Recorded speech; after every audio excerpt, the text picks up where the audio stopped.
ডিভোর্সের পরে আপনার যে ডিপ্রেশন পিরিয়ড চলে সেই সময়টাতে আপনি আসলে কি করা উচিত।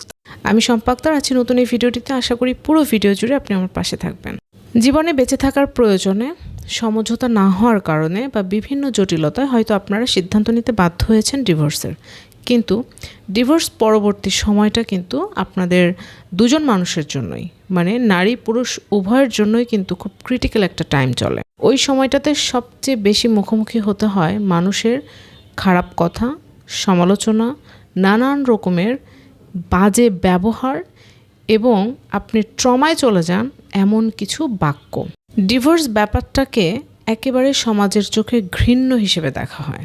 কোনোভাবে এটাকে পজিটিভ চিন্তাই করা যায় না যে এটা কোনো পজিটিভ ওয়ে হতে পারে বা কোনো মানুষের বেঁচে থাকার কারণ হতে পারে, বা দুজন মানুষ একসাথে থেকে ঝামেলায় থাকার চেয়ে, অশান্তিতে থাকার চেয়ে আলাদা হয়ে ভালো একটা জীবন তারা পেতে পারে, এটা ম্যাক্সিমাম মানুষ মনেই করে না। আমি এমন অনেক মানুষকে চিনি যারা কিনা প্রথম সংসারে দুজনের বনিবনা হয়নি জন্য ডিভোর্স দিয়েছে, কিন্তু দ্বিতীয় সংসারে গিয়ে তারা খুব ভালোভাবে 15-16 বছর সংসার করেছে। কারণটা যাই হোক না কেন, ডিভোর্স আপনার হতেই পারে। আপনারা ভালোভাবে সিদ্ধান্ত নিয়েই তো ডিভোর্সের সিদ্ধান্ত নিয়েছেন, কিন্তু ডিভোর্স পরবর্তীতে নারী পুরুষ উভয়েরই কিছু কমন ব্যাপার থাকে যে কাজগুলো করলে উনি আসলে মানসিকভাবে ভালো থাকবে। নাম্বার 1, যখনই আপনার ডিভোর্সের সিদ্ধান্ত চলে আসবে এবং ডিভোর্স হয়ে যাবে, ওই সময় থেকে আপনি টোটালি আপনার একেবারে বাবা মা ছাড়া পৃথিবীর যে কারোর সাথে আপনি যোগাযোগ বন্ধ করে দেবেন। মানে সে আপনার যত কাছেরই হোক, তারা আপনাকে হয়তোবা ভালো হিসেবে কলটা করবে অথবা আপনাকে সমবেদনা জানানোর নাম করে কলটা করবে, কিন্তু বেসিক্যালি যেটা হবে, আপনার মুখ থেকে শুধু এটা বের করা কেন তোমার ডিভোর্স হলো, এই ব্যাপারটাকে উদ্ঘাটন করার জন্য তারা আপনার সাথে মিল দিবে, আপনাকে নানান রকম ইতিবাচক কথা শোনাবে এবং আপনাকে আহারে তারপর কেন হলো এ ধরনের বিভিন্ন শব্দ দিয়ে আপনাকে আরও আঘাত করবে। নাম্বার 2, ওই সময়টাতে আপনি অবশ্যই আল্লাহ তাআলাকে স্মরণ করবেন বেশি বেশি, অবশ্যই তওবা করবেন বেশি বেশি, অবশ্যই আপনার নিজের জীবন নিয়ে তখন ভাববার সবচেয়ে সেরা সময়। নাম্বার 3, ডিভোর্স হয়ে গেছে, কি করলে হতো না, কি ভুল ছিল, সেসব বিষয় তাৎক্ষণিক ভাবা টোটালি বন্ধ করুন, কারণ যা ঘটার তা ঘটে গেছে। যা আর কখনো রিকভারি করার মতো না, সেটা নিয়ে আপনার ভাবার কোনো দরকার নাই। যদি কিছু ভাববার থাকে, যদি এই ডিভোর্স নিয়ে সামনের জীবনে কিভাবে পথ চলবেন সেরকম কিছু ভাবার থাকে, তবে সেটা আরও 2 মাস পরে, বাট ইনিশিয়ালি আপনি একেবারে বিষয়টা থেকে সরে যাবেন। নাম্বার 4, অনেকেই যেটা ভুল করে সেটা হচ্ছে ওই সময়টাতে তারা দুঃখের গান শোনে, তারা অতীতগুলোকে বারবার স্মরণ করতে চায়।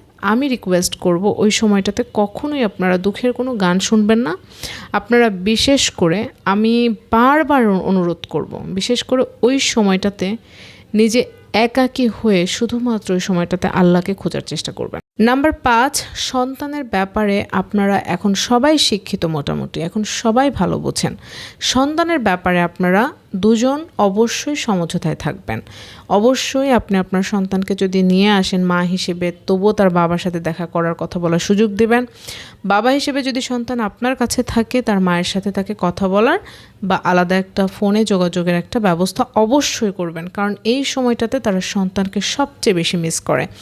আপনারা হয়তো সমঝোতা করতে পারেন না, আলাদা হয়ে গেছেন, কিন্তু সম্মানটা একটা জায়গাতে রেখে দেবেন, সেটা হচ্ছে সন্তানের ব্যাপারে।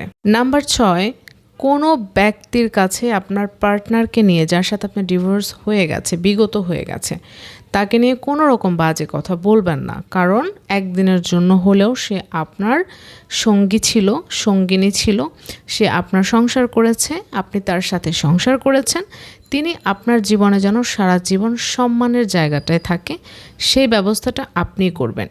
এখানে অনেক মানুষ আপনার কাছ থেকে তার সম্পর্কে নেতিবাচক নানান কথা শুনতে চাবে, কিন্তু আপনি সাইলেন্ট থাকবেন, টোটালি আপনার পার্টনারের ব্যাপারে কোনো রকম বাজে মন্তব্য করবেন না, এই সম্মানের জায়গাটা রেখে দেবেন। নাম্বার 7, এই সময় আপনার পরিবারও আপনাকে নানান রকম অকথ্য ভাষায় কথা বলতে পারে, গালিগালাজ করতে পারে, আপনার বিগত দিনের ভুলগুলো নিয়ে বারবার আপনাকে তারা উত্তরায় দিতে পারে। এই জন্য আপনি দরজা বন্ধ করে একটু কষ্ট করে একা থাকার চেষ্টা করবেন এবং আপনার পরিবারের সাথেও আপনি তখন কথা বলা একেবারে পারলে কমিয়ে দিন বা বন্ধ করে দিন। নাম্বার 8, আপাতত অন্য কোথাও কারোর সাথে ইনভলভ হতে হবে, আরেকটা বিয়ে করতে হবে, জীবন কিভাবে চলবে এসব না ভেবে অন্তত এতটুকু ভাবুন যে নিজের আসলে কোন যোগ্যতাটা অর্জন করা দরকার, যে যোগ্যতা বা যে স্কিল অর্জন করলে আপনি নিজের জীবনকে সুস্থভাবে পরিচালিত করতে পারবেন। বিশেষ করে ওই সময়টাতে আপনি অনেক বেশি বেশি বই পড়বেন, যে বইগুলো কিনা আপনার জ্ঞান অর্জনের সহায়তা করবে। বিশেষ করে আপনি কোরআন মাজিদের বাংলা অর্থটা পড়ার চেষ্টা করবেন। নাম্বার 9, সবচেয়ে কঠিন হবে আপনার জন্য, তারপরও বলি, ওই সময়টাতে আপনি কান্নাকাটি করা চলবে না। ওই সময়টাতে আপনি সব সময় অন্তর থেকে আল্লাহ পাকের কাছে শুকরিয়া আদায় করবেন, যেটা হয়েছে ভালোর জন্য হয়েছে, এবং আল্লাহ তাআলার প্রতি বিশ্বাস রাখবেন যে আপনার জীবনে অবশ্যই এর থেকে বেটার কিছু আছে, বাট সেটার জন্য ধৈর্য ধরতে হবে, সময় নিতে হবে, সময় দিতে হবে, এবং সর্বোপরি আপনাকে অবশ্যই সেই ভালো সময়ের জন্য একটু অপেক্ষা করতেই হবে। নাম্বার 10, আপনার যতই খারাপ লাগুক, যতই যাই লাগুক, যে ব্যক্তির সাথে আপনার ডিভোর্স হয়ে গেছে উনি এখন আপনার জীবনে পরপুরুষের মতোই বা পরনারীর মতোই, তো তাই জন্য তার সাথে আপনাকে ডেফিনেটলি নো কন্টাক্টে যেতে হবে। কোনো রকম তার সাথে আর আবেগঘন কথা বলা চলবে না, তাহলে আপনি আবার গুনাহগার হয়ে যাবেন। বাট আপনাদের যদি সন্তান থাকে, আপনারা সেই সমঝোতার মাধ্যমে আপনার সন্তানের সাথে যোগাযোগের জন্য যতটুকু দরকার অতটুকু করতে পারেন।